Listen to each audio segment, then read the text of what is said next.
Em nome do Pai, do Filho e do Espírito Santo. Amém. A graça e a paz da parte de Deus, nosso Pai e nosso Criador, o amor e a ternura e a misericórdia de Jesus Cristo, nosso irmão e Redentor, a luz e a força e a santidade do Espírito Santo Paráclito, Consolador, estejam convosco.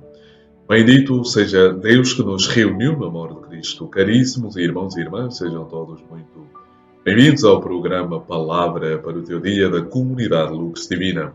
Aí onde está, na circunstância concreta do seu dia, com ideias claras e distintas. Ore comigo, ore connosco ao Deus da vida, através desta linda oração conclusiva das laudes da segunda-feira da quinta semana do tempo da Quaresma. Oremos.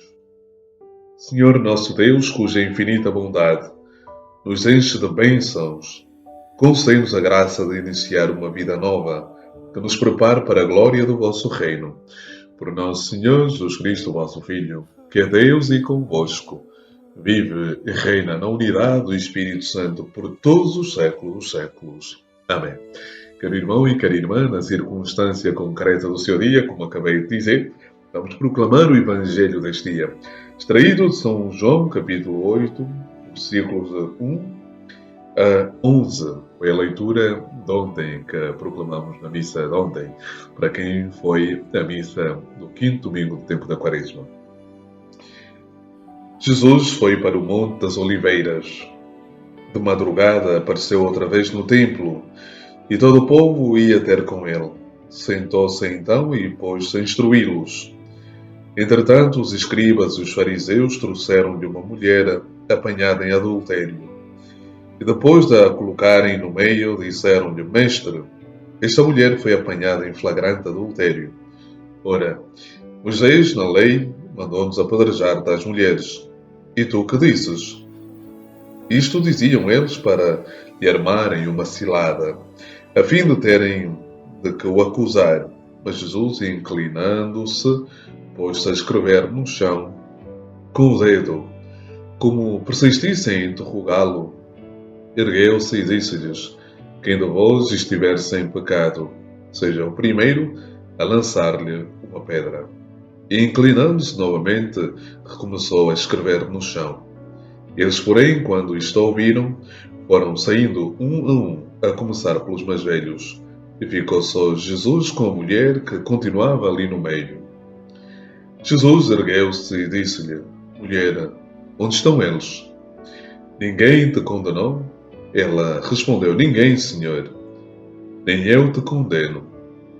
Volveu-lhe Jesus: Vai e doravante não tornes a pecar.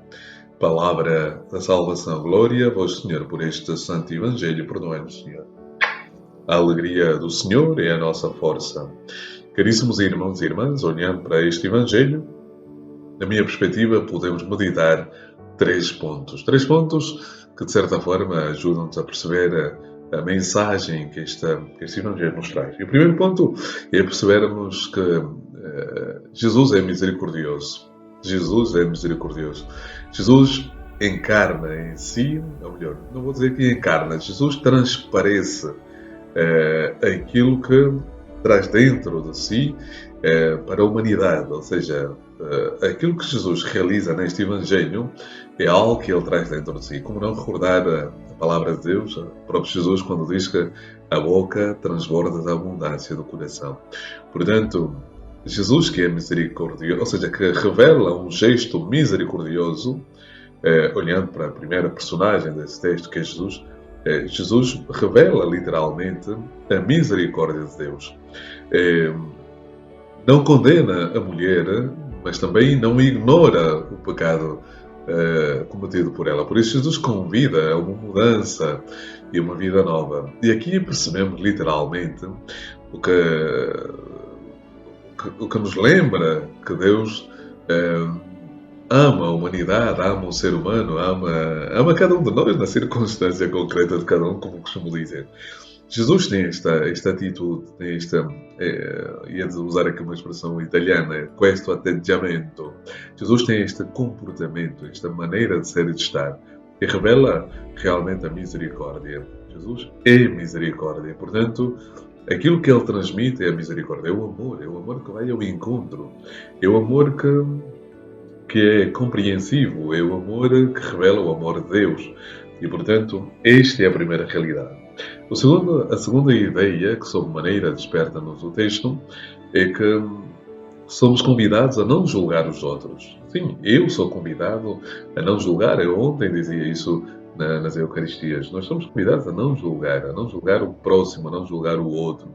Portanto, o desafio, melhor, Jesus desafia os acusadores a refletirem sobre os seus próprios pecados e ensina-nos a evitar o julgamento precipitado e a olhar para o outro com compaixão, porque pensemos, aquilo que Jesus pede é que cada um de nós tenha esta coragem de olhar para a própria vida. Se nós olharmos para a nossa própria vida, para as nossas fragilidades, porque quando Jesus diz, se alguém de vós não tiver pecados, que atire a primeira pedra, Jesus exerce aqui um poder introspectivo sobre cada um, que cada um vai refletir imediatamente ao toque. E pronto, e por isso toca andar, né? Ou seja, é tão pretória, ou seja, é tão forte aquilo que Jesus suscita e desafia os seus interlocutores a refletir, né? Que todos nós somos pecadores. Eu ontem chamava a atenção nas minhas homilias, neste fim de semana, dizia qual é, a gravidade? É pecado? O que é mais pecado? Não honrar pai e mãe ou cometer adultério? Alguns diziam, não, não honrar pai e mãe. Não caríssimo irmão e irmã. Faz parte dos 10 mandamentos, portanto é tudo pecado.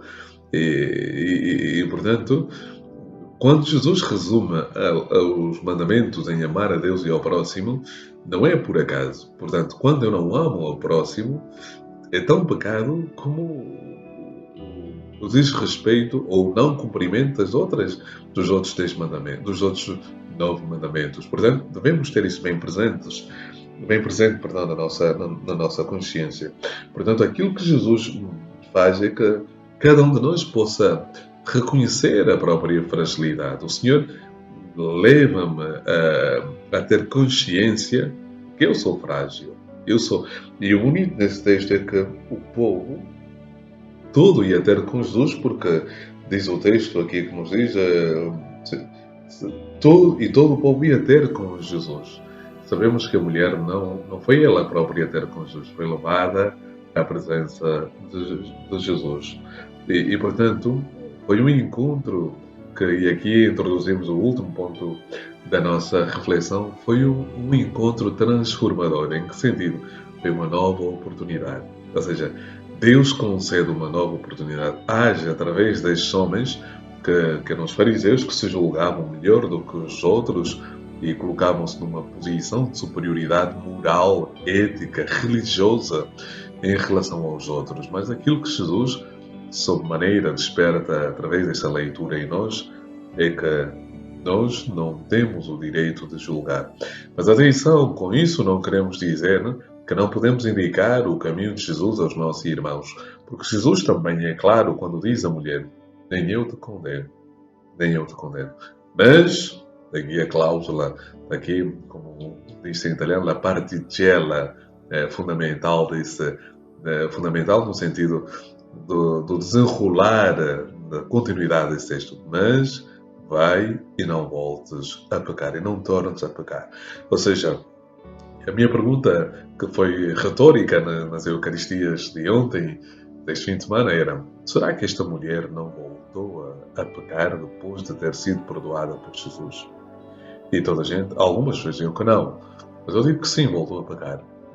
E talvez não tenha pecado, não tenha cometido o novo pecado de adultério, porque muitos identificam esta mulher com Maria Madalena. Portanto, se era Maria Madalena ou Maria de Magdala, sabemos que ela foi restaurada na sua vida, mas não sendo, e colocando então isso aqui uma hipótese, posso dizer que a mulher não voltou a pecar, não voltou a cometer o pecado de adultério, mas voltou a pecar, teve outros pecados durante a sua vida, outras fragilidades. Portanto, aquilo que o Senhor nos quer fazer perceber é que devemos ter essa consciência, esforçar-se por por não voltar a cair nos mesmos pecados. Portanto, esforça-te por entrar pela porta estreita, que larga é a porta que conduz à perdição, diz a palavra do Senhor.